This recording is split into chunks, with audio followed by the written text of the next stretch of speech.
Hi everybody, it's the Solar Steel Houseboat. I'm just going to show you this pontoon here. That's what my front looks like. It's got a bit of a V, and it comes up a bit, but I'm going to cut her back and bring the bottom, a flat bottom, right up to this point here and down long. And I got to put a little piece in, and then I'm going to catch in about 3 inches above here, and then it'll be flat, and then back to the next one. It'll be down another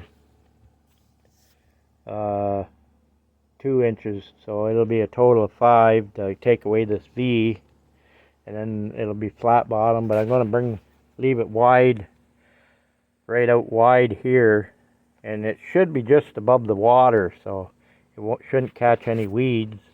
So it should act just like a big ski.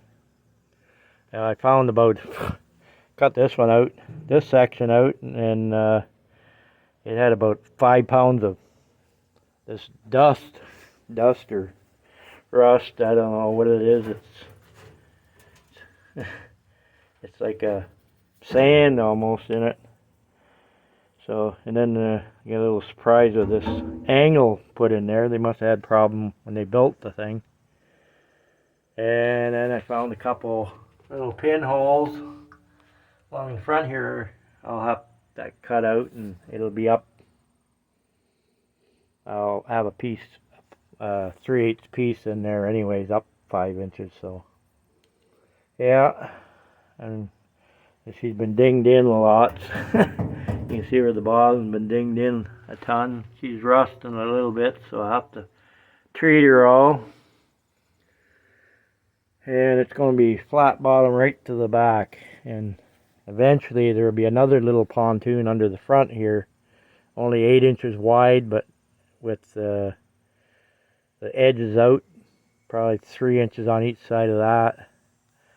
That'll just give it or 2.5 inches each side, and it'll taper down and taper head, so it'll run through the water real easy, almost like a little canoe. But it'll have enough flat bottom and just a slight up curve to match the bottom, just so it'll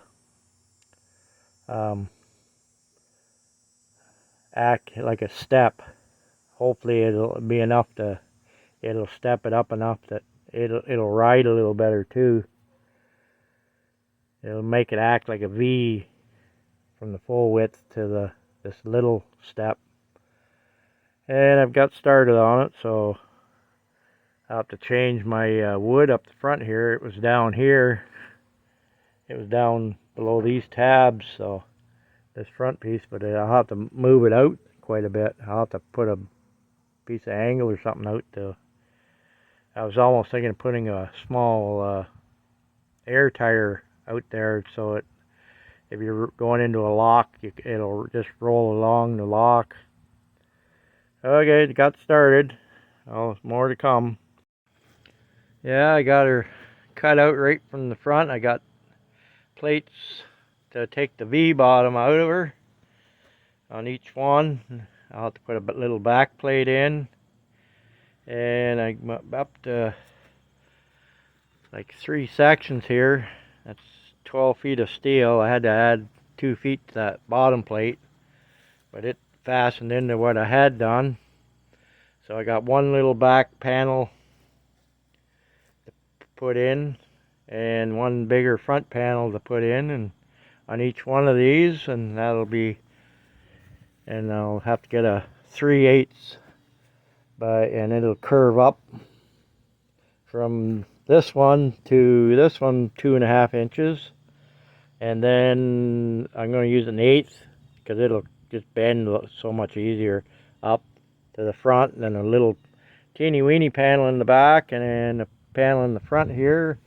And I'm going to leave that bottom full width, just maybe round the two outside corners off a little, two outside corners out here off a little bit, just enough to take sharpness out of them. And that should give me almost like a big ski effect. So it should get quite a bit of lift up the front here, and then once they hopefully get her on plane once they get the other side done. That side there with that V, it's just hard. It just plows along, and then all the dents in it and that. And actually the steel wasn't too bad. I found a couple little pinholes in here, but between the two sections. But other than that, it was floating pretty good. Everything was dry from last year, and yeah, so I got lots more welding to do. But I've got her tacked in there now, so that's half the battle. Yep, and we'll keep moving along. Thanks for watching. Don't forget to like and subscribe.